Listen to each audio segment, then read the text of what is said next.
Je voudrais partager avec vous un passage dans lequel il y a comme une forme d'insouciance, une discussion entre Jésus et les disciples.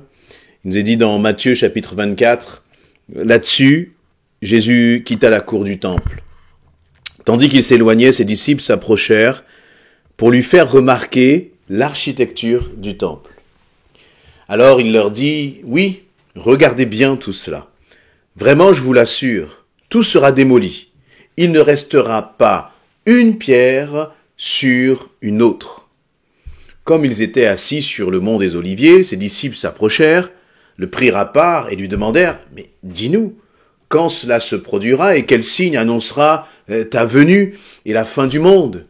Jésus leur répondit, « Faites bien attention, que personne ne vous induise en erreur, car plusieurs viendront sous mon nom, en disant « Je suis le Messie », et ils tromperont beaucoup de gens. Vous entendrez parler de guerre et de menaces de guerre. Attention, ne vous laissez pas troubler par ces nouvelles, car cela doit arriver, et ce ne sera pas encore la fin. En effet, on verra se dresser une nation contre une nation, un royaume contre un royaume. Il y aura des famines et des tremblements de terre en divers lieux. Mais ce ne seront que les premières douleurs de l'enfantement. Alors, on vous persécutera, on vous mettra à mort. Toutes les nations vous haïront à cause de moi. À cause de cela, beaucoup abandonneront la foi. Ils se trahiront et haïront les uns les autres, et se haïront les uns les autres. De nombreux faux prophètes surgiront, et ils tromperont beaucoup de gens, parce que le mal ne cessera de croître. L'amour du plus grand nombre se refroidira, mais celui qui tiendra bon jusqu'au bout sera sauvé. Amen. Voilà, je disais que les premières lignes, les premiers versets là de cette discussion qui a lieu entre Jésus et les disciples, c'est très surprenant. Que se passe-t-il ? Jésus est en train de quitter le temple de Jérusalem, et il se dirige vers le mont des Oliviers à quelques kilomètres du temple. Et juste avant qu'il quitte le temple, les disciples interpellent Jésus. Et Jésus était en train de s'éloigner, il l'interpelle, nous est dit au verset 1, pour lui faire remarquer l'architecture du temple.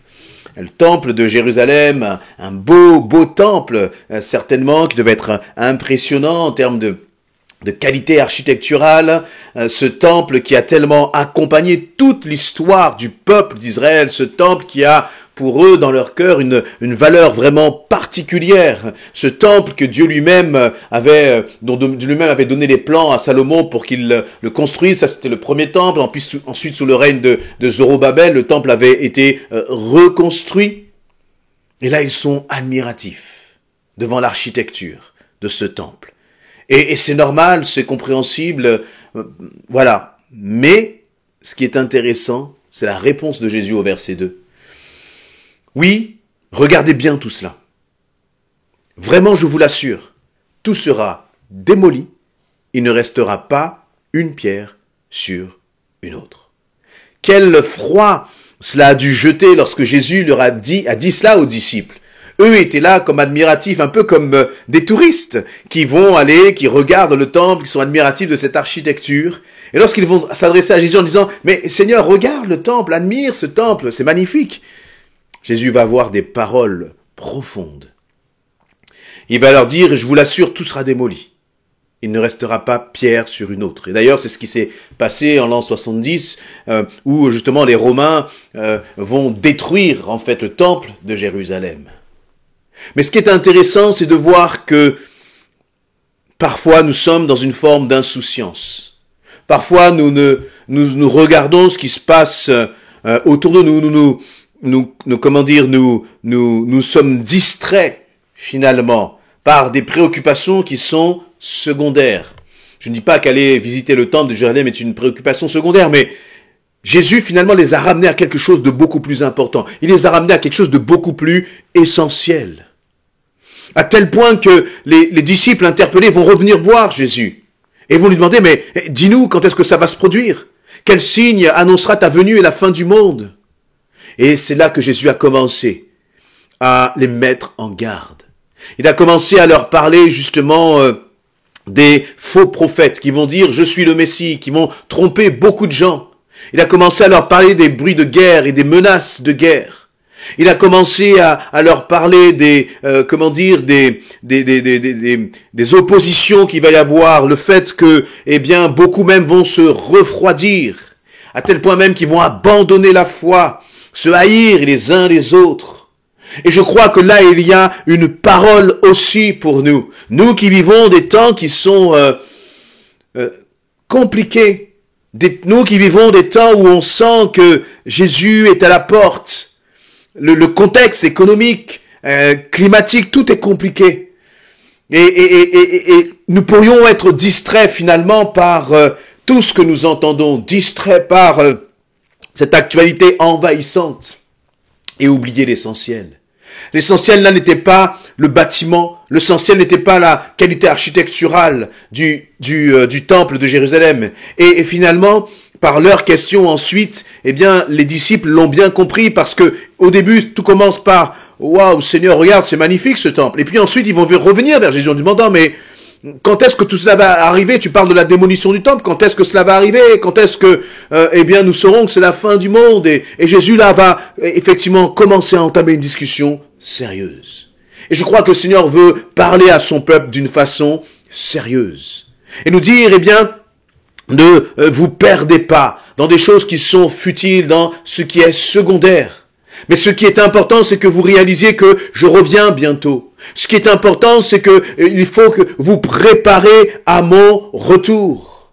Pour l'un, ce sera l'architecture. Pour l'autre, ce sera peut-être tous les combats que tu as à gérer dans ta maison, au sein de ta famille, etc. Oui, tout ça est important. Mais n'oublie pas, ce qui est essentiel, c'est de se préparer au retour de Jésus-Christ. Et là, la discussion va commencer par un avertissement. Verset 4, Jésus va dire, faites bien attention, que personne ne vous induise en erreur. Et cette parole, elle est vraie aussi aujourd'hui.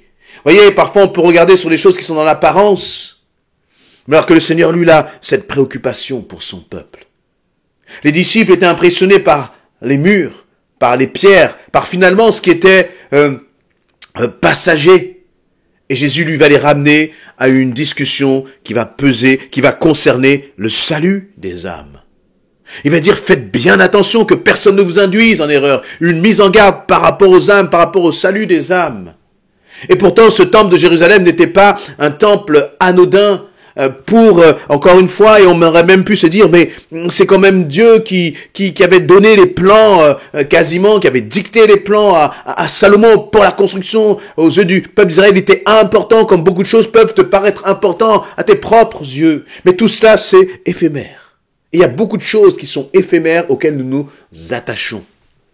Nous nous attachons beaucoup trop. Ce à quoi nous devons nous attacher, ce à quoi nous devons veiller, c'est notre âme. C'est-à-dire, et quand je dis notre âme, cela veut dire que cette âme, que notre âme se prépare au retour de Jésus-Christ. Ne soyons pas légers dans le domaine de la piété, dans le domaine de la foi, dans le domaine de notre attachement à Christ. Pourquoi est-ce que je dis cela ? Parce que Jésus va dire, verset 10, « Beaucoup abandonneront la foi, ils se trahiront et se haïront les uns les autres. » Mais ça a dû être encore une fois comme une claque pour ses disciples qui étaient là dans une discussion, architecturale. Et là, le Seigneur commence à leur dire, beaucoup vont abandonner la foi. Beaucoup vont s'éloigner. Beaucoup même vont se haïr. Beaucoup vont se refroidir. Le mal ne va pas cesser de croître. Et laissez-moi vous dire une chose, c'est que le fait que, le verset 12 nous dit, le mal ne cessera pas de croître, c'est ce que nous vivons là, aujourd'hui. C'est ce que nous vivons maintenant. Nous sommes interpellés en tant qu'enfants de Dieu de voir les choses que l'on entend à la télé, les choses où on nous dit, ça maintenant c'est ce qui est bon. Et ce qui est mauvais, on nous dit, c'est pas qu'on commence, mais on nous dit et ça s'accélère, que ça c'est bon. Ça c'est la vérité. Ça c'est ce qui est bénéfique pour l'homme. Et ce ça-là, c'est tout ce qui est contraire à Dieu. Tout ce qui ne glorifie pas Dieu. La question pour toi et pour moi, c'est de savoir que dans cet environnement hostile, comment vas-tu te positionner ? Comment est-ce que je vais me positionner ? Est-ce que toi et moi, nous allons rester attachés au Seigneur? Est-ce que toi et moi, dans ce contexte-là, nous allons demeurer dans la foi? Est-ce que toi et moi, nous allons continuer de grandir dans la foi? Et au verset 13, Jésus va continuer de parler aux disciples, disant, celui qui tiendra bon jusqu'au bout sera sauvé. Il y en a qui étaient sur la bonne trajectoire, mais parce qu'ils n'ont pas tenu jusqu'au bout, ils ne seront pas sauvés. Ils avaient bien commencé. Ils avaient bien démarré. Et je veux nous inviter, nous aussi, à être prudents, à être sages, à être vigilants dans notre relation avec le Seigneur. De ne pas nous perdre dans des choses qui sont secondaires. Certains vont parler, j'élargis un peu justement toutes les formes de distraction auxquelles le peuple de Dieu peut être confronté, auxquelles même les églises peuvent être confrontées. On va nous parler de beaucoup de choses aujourd'hui. On va nous parler de la prospérité. On va nous parler de l'entrepreneuriat. On va nous parler de beaucoup de choses qui finalement sont secondaires. Jésus n'a pas parlé de cela. Ce qui intéressait Jésus, le message de l'évangile, c'est la mort et la résurrection. C'est le péché, la repentance. D'avancer avec Christ, de donner sa vie à Christ, la crucifixion, la résurrection de Jésus-Christ. Mais pour le reste, là, c'est secondaire. Ce n'est pas que c'est mauvais en soi, mais je ne crois pas que ce soit le rôle de l'Église. Le rôle de l'Église, c'est de ramener le peuple de Dieu à ce qui est essentiel. Le rôle de l'Église, c'est de ramener le peuple de Dieu à ce qui est important, à ce qui est fondamental. Les disciples étaient dispersés avec des questions d'architecture. Jésus les a ramenés à ce qui est fondamental. Le salut, l'éternité, tenir bon, tenir jusqu'au bout, vivre pour Christ, quelles que soient les circonstances, quelle que soit la persécution. Et c'est ce à quoi nous devons nous préparer. Le reste, vous voyez, le monde n'a pas besoin d'églises intelligentes, prospères, d'églises riches, d'églises entrepreneuses, etc. Le monde n'a pas besoin de tout ça. Il y a déjà tout ça dans le monde. Il y a déjà tout ça dans le monde. Le monde a besoin d'églises qui soient remplies du Saint-Esprit, qui proclament l'évangile, et un évangile qui soit accompagné de puissance, afin que Dieu soit glorifié et que les âmes soient touchées.